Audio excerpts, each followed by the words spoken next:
Hello friends, how are you? Hope you are doing well. So today we are going to discuss about the construction environmental management system. Okay, what is the structured approach for a CEMS?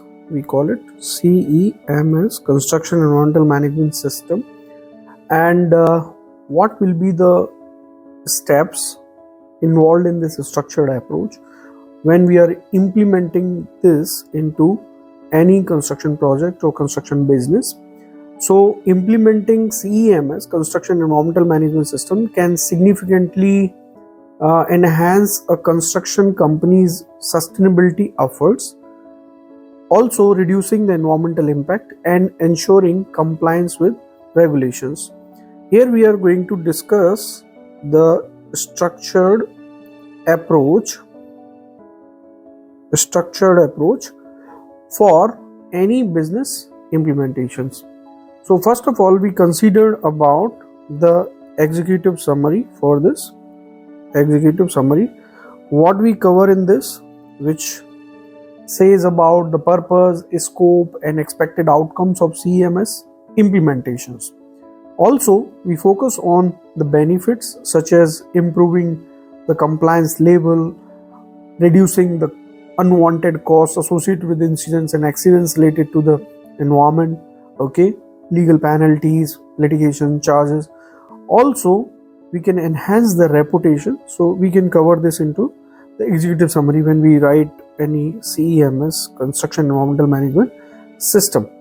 But let us talk about the practicality side. What can be the objectives of this CEMS?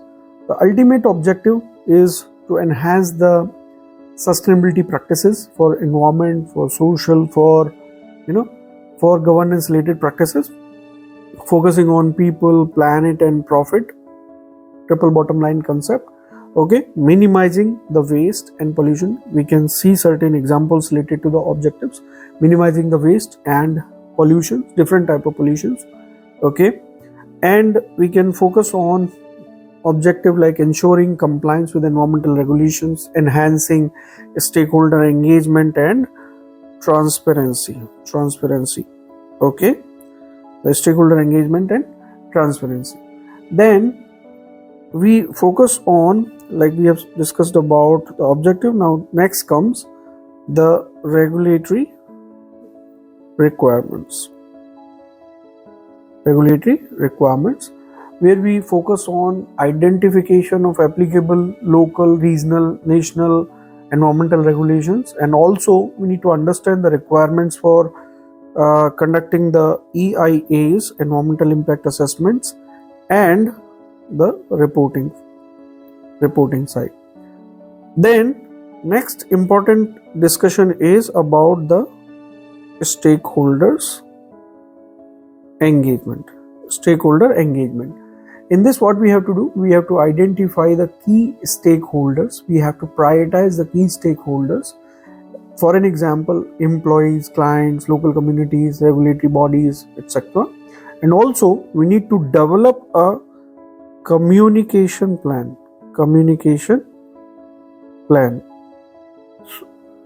Okay, why we are developing to effectively engage the stakeholders throughout the implementation process.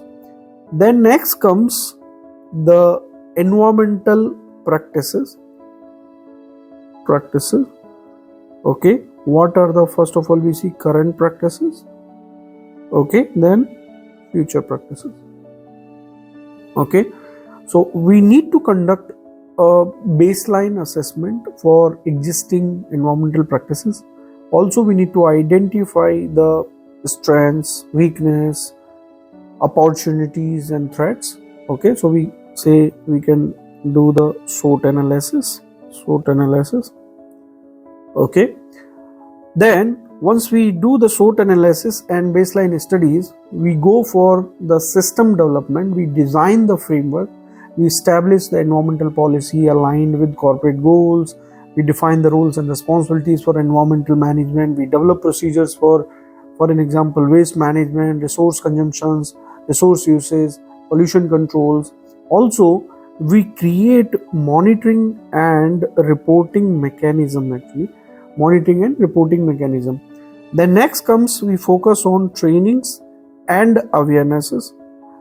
So we need to design training programs for the staffs on environmental policies and procedures. Also, we need to raise awareness about the importance of environmental management across the whole organization, also including the supply chain.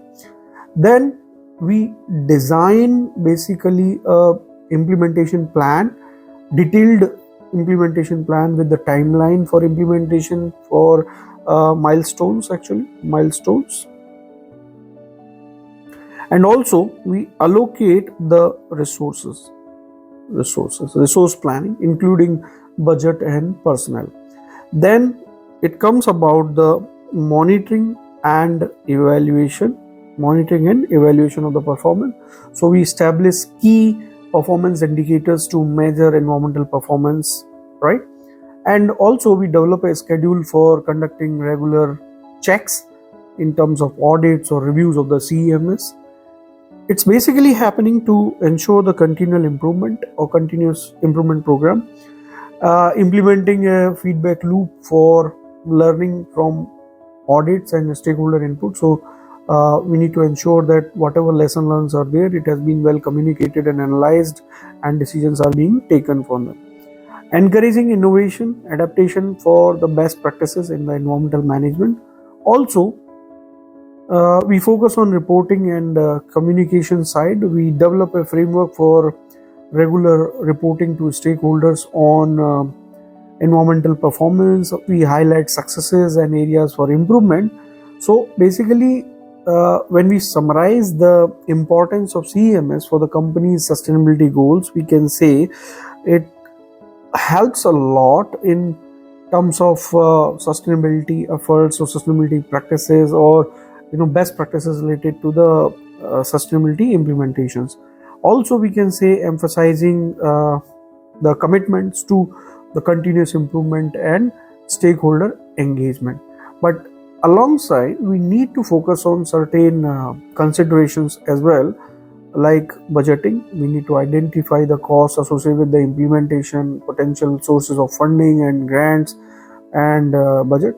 So there is some important aspect like technological integration. So technology integrations, where we consider using the latest technology or software tools for monitoring and reporting environmental matrices. Okay, and we can go for certain benchmarking studies, like looking at some successful CMS implementations already happen in similar type of industries or companies for inspiration and best practice. So by following this structured approach for construction environmental management system, the construction companies can effectively implement construction environmental management best practices, and they can meet the regulatory requirements, minimizing their environmental impacts, negative impacts basically, and they enhance the positive impact, and supporting overall business objective. So let us have a recap now. What we have discussed, we discussed when we design CEMS, what we need to cover in this document, what can be the best components in this structured approach while we say. So executive summary, we have certain the commitments the made by the organizational leaders, right? And there are certain leadership statements in terms of the purpose, scoping, and expected outcomes of this CMS implementation, and also the benefit side, also benefits. Okay, we have discussed the benefits and objectives. Okay, what can be the key objectives, clear objectives for implementing the CEMS. So this is also we are including in this CMS documents, and again it's a document which shows the stepwise approach for implementing the sustainability practices or environmental best practice, environmental management practices, and also focusing on certain other components or elements, we can say, like regulatory requirements, stakeholder engagement, current environmental practices, and what we are expecting in the future. So we design a framework, policy, manuals, right? Defining the roles and responsibilities of working on RASI matrices. okay, developing the processes and procedures, process flow diagrams, okay, and developing monitoring and reporting mechanisms. So that's what we have seen. And we focus on training and awareness, implementation plans, monitoring and evaluation methodologies, right, and continuous improvement while applying the reviews from the management or the leadership. Also, communication is very important to internally communicate and externally to the stakeholders, right, all the stakeholders, internal stakeholder and external stakeholders. Thank you very much, friends. So I hope you understand the construction environmental management systems basics. Okay, we will take another topic for this discussion. Thank you.